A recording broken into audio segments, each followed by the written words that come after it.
आदमी स्क्रू कसते वक्त गलती से अपनी उंगली काट बैठा। गिरती हुई ताजा खून की बूंद तेजी से लोहे की जाली पार करके नीचे चल रही कन्वेयर बेल्ट पर रखी बोतल की तरफ जा टकराई। ये दृश्य देखकर आदमी का चेहरा पल भर में सफेद पड़ गया और उसने साथी को बिजली बंद करने का इशारा किया। खुद फौरन कन्वेयर बेल्ट की ओर भागकर हर बोतल को ध्यान से चेक करने लगा। आखिरकार उसे वो खून की बूंद मिल ही गई। उसने राहत की सांस ली, रूमाल निकालकर खून को पोंछ डाला, फिर जल्दी से स्ट्रॉन्ग ग्लू खोलकर घाव पर लगा लिया ताकि दोबारा ऐसा हादसा न हो। उसे लगा अब सब कंट्रोल में है। उसने लीडर को इशारा किया कि काम दोबारा शुरू किया जा सकता है, लेकिन किस्मत ने साथ नहीं दिया। थोड़ी बहुत खून की निशानी फिर भी बोतल पर रह गई थी। कन्वेयर बेल्ट चालू हुई और वो बोतल पैकिंग के लिए दूसरे सेक्शन में चली गई। बोतल में जूस भरकर वर्कर ने उसे पैक किया और ब्राजील से अमेरिका एक्सपोर्ट कर दिया। कई चेकिंग और कस्टम्स पार करके ये बोतल एक बूढ़े कॉमिक आर्टिस्ट ने सुपरमार्केट से खरीद ली। लेकिन हैरानी की बात, उसने बस एक ही घूंट पिया और वहीं दिल फटने से मर गया। खबर तेजी से फैल गई और तुरंत ही जनरल रॉस का ध्यान इस पर गया। जांच में पाया गया कि जूस में गामा किरणों की भारी मात्रा मौजूद थी। जनरल रॉस ने फौरन स्पेशल फोर्सेस को आदेश दिया कि ब्राजील जाकर उस खून के मालिक डॉक्टर बैनर को पकड़ कर लाओ। सैटेलाइट लोकेशन से उसकी लोकेशन ट्रैक कर ली गई और टीम उसके घर पहुंची। लेकिन दरवाजा तोड़कर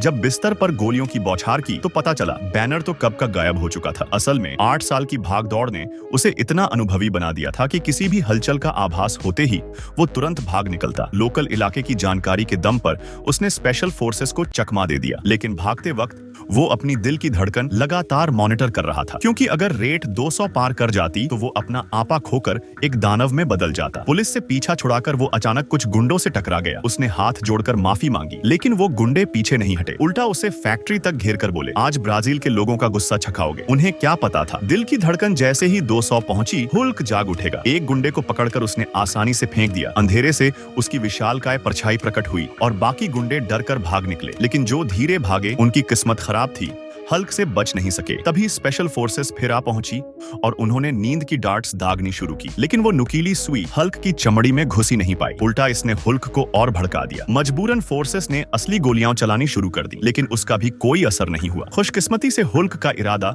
कत्लेआम करने का नहीं था, वरना पूरी टीम पलब भर में मिट्टी में मिल जाती। फिर भी टीम का लीडर जिद पर अड़ा रहा और रॉकेट लॉन्चर दाग दिया। हल्क अगर बस थोड़ी देर और बर्दाश्त नहीं करता तो लीडर को मसल देना उसके लिए चींटी मारने जितना आसान था। मिशन नाकाम रहा और बैनर बच निकला। जनरल रॉस गुस्से से पागल हो गया, लेकिन लीडर बैनर की ताकत से हैरान और आकर्षित हो गया। जनरल रॉस ने सच्चाई बताई। असल में दूसरी वर्ल्ड वॉर से ही अमेरिका ने सुपर सोल्जर प्रोजेक्ट शुरू किया था और एक होनहार वैज्ञानिक होने के कारण बैनर को भी सीक्रेट लैब में बुलाया गया। लेकिन एक एक्सपेरिमेंट के दौरान वो गामा रे की चपेट में आ गया। हरे रंग की रोशनी चमकी और उसके शरीर की कोशिकाएं बदल गईं। वो एक हरे दानव में तब्दील हो गया, जिसने लैब को तहस नहस कर दिया। इस दौरान अपनी गर्लफ्रेंड और उसके पिता जनरल रॉस को भी घायल कर बैठा। आखिर उसने सबको बचाने के लिए खुद को दूर कर लिया और ब्राजील की झुग्गियों में छुपकर रहने लगा। वहां वो रोज ब्राजीलियन मार्शल आर्ट्स और ध्यान से अपनी भावनाओं को कंट्रोल करने की कोशिश करता। भागते भागते उसने ऑनलाइन एक साइंटिस्ट दोस्त बना लिया, मिस्टर ब्लू। दोनों मिलकर इलाज की कोशिश करते, लेकिन नाकाम रहे। मिस्टर ब्लू ने कहा कि सिर्फ खून के सैंपल से इलाज नहीं होगा, बेहतर है कि बैनर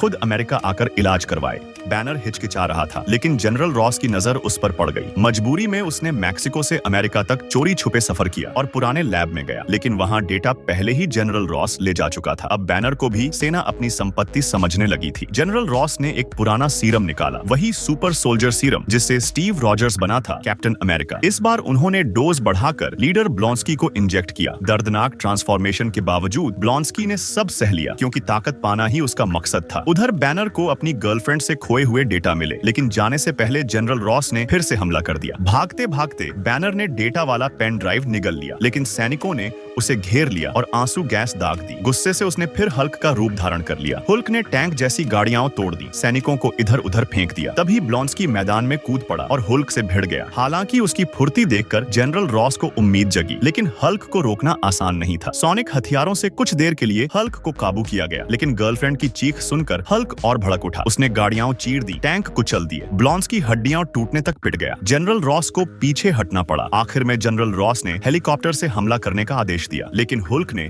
अपने शरीर से गर्लफ्रेंड को गोलियों से बचाया और हेलीकॉप्टर गिराकर उसकी जान बचा ली। फिर उसने जनरल रॉस की ओर घृणा से देखा और अपनी गर्लफ्रेंड के साथ धुएं में गायब हो गया। बाद में डॉक्टरों ने बताया कि ब्लॉन्स्की का पूरा शरीर टूट चुका है, सिर्फ उसका दिल अभी भी ताकतवर धड़क रहा है, लेकिन अब शायद कभी खड़ा नहीं हो पाएगा। जनरल रॉस और उसकी टीम जब बैनर को छोड़ने वाले थे, तभी उन्होंने चौंक कर देखा कि ब्लॉन्स्की का शरीर एक ही रात में पूरी तरह से ठीक हो गया है। जनरल रॉस को लगा कि सीरम कारगर साबित हो रहा है, इसलिए उसने ब्लॉन्स्की को और ताकतवर बनाने के लिए सुपर सोल्जर सीरम का एक और इंजेक्शन लगा दिया, लेकिन इस बार डोज ज्यादा था। ब्लॉन्स्की का शरीर अजीब तरह से बदलने लगा, उसकी रीढ़ की हड्डी से खौफनाक नुकीले कांटे निकल आए, चेहरा भी पूरी तरह विकृत हो गया था। उधर गर्लफ्रेंड की मदद से बैनर आखिरकार अपने ऑनलाइन दोस्त मिस्टर ब्लू सैमुअल स्टर्न्स के पास पहुंच गया। मिस्टर ब्लू ने पहले से ही बैनर के खून पर रिसर्च कर रखी थी। वो बता रहा था कि उसने बैनर के भेजे हुए सैंपल से कई एक्सपेरिमेंट किए और एक एंटी सीरम तैयार किया है, लेकिन इसे चेक करने के लिए जरूरी था कि बैनर पहले हल्क में बदले। इसके लिए उन्होंने इलेक्ट्रिक शॉक मशीन लगाई। जैसे ही बिजली का करंट शरीर से गुजरा, बैनर तड़प उठा, उसका शरीर फूलने लगा, नसें हरी होने लगी और हल्क बाहर आ गया। मिस्टर ब्लू और गर्लफ्रेंड दोनों ने मिलकर सीरम इंजेक्ट कर दिया। कुछ सेकंड तक हल्क गुस्से में दहाड़ता रहा, लेकिन फिर धीरे धीरे उसका शरीर सिकुड़ने लगा और वो वापस बैनर बन गया। मिस्टर ब्लू ने कहा कि यह इलाज स्थायी नहीं है, ये बस अस्थायी कंट्रोल है। वो बैनर से बोला कि तुम्हारा खून तो अमृता, इमॉर्टैलिटी का राज है, अगर इसे सही तरह से इस्तेमाल किया जाए तो हम दुनिया बदल सकते हैं। ये सुनकर बैनर डर गया। उसने स्टर्न्स से कहा कि ये सब बहुत खतरनाक है, तुरंत सारे सैंपल नष्ट कर दो। लेकिन तभी अचानक जनरल रॉस की सेना ने वहां धावा बोल दिया। उन्होंने बैनर को ट्रैंक्विलाइजर मारकर काबू कर लिया। गुस्से से भरे ब्लॉन्स्की भी वहीं पहुंच गया। उसने बैनर को देखा और चिल्लाकर उसे उकसाने लगा ताकि हल्क बाहर आए, लेकिन बैनर का शरीर शांत रहा। हल्क ने ब्लॉन्स्की को इस बार कोई खतरा नहीं समझा। ये अपमान ब्लॉन्स्की को और पागल बना गया। तभी ब्लॉन्स्की ने मिस्टर ब्लू को बंदूक तानकर धमकाया। उसने कहा कि बैनर का खून मेरे अंदर डालो। मिस्टर ब्लू पहले तो हिचकिचाया, लेकिन ब्लॉन्स्की की पागल आंखें देखकर उसने गामा मशीन चालू कर दी। धीरे धीरे ब्लॉन्स्की का शरीर हल्क से भी बड़ा और भयानक बनने लगा। उसकी हड्डियां बाहर निकल आईं, चेहरा पूरी तरह दैत्य जैसा हो गया। अब वो सिर्फ ब्लॉन्स्की नहीं रहा, वो बन चुका था अबॉमिनेशन। अबॉमिनेशन तुरंत शहर में निकल गया और तबाही मचाने लगा। उसने गाड़ियों को उछालकर फेंका, इमारतें तोड़ दी और टैंक्स तक चकनाचूर कर दिए। जनरल रॉस ने आर्मी को पूरा हमला करने का आदेश दिया, लेकिन मशीन गन, रॉकेट, किसी भी हथियार का उस पर कोई असर नहीं हुआ। बैनर ने ये सब देखा और समझ गया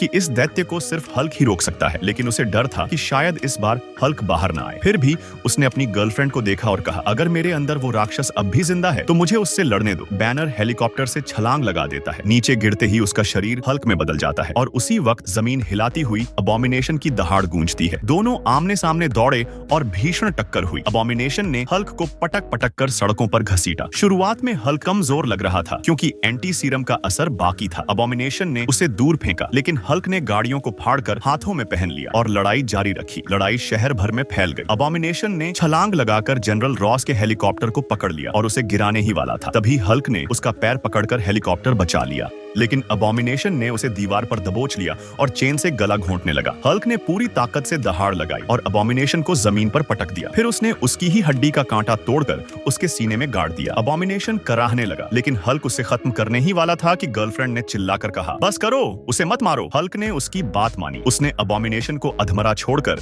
जनरल रॉस के पैरों में फेंक दिया। फिर हल्क ने गर्लफ्रेंड को आखिरी बार देखा, लेकिन कुछ कहे बिना इमारतों के पीछे कूदकर गायब हो गया। दूसरी तरफ मिस्टर ब्लू यानी सैमुअल स्टर्न्स के सिर पर बैनर का खून टपक गया। उसका दिमाग फूलने लगा, आंखों में अजीब चमक आ गई। वो मुस्कुराकर बोला, अब असली मजा शुरू होगा। और इस तरह वो बन गया भविष्य का लीडर।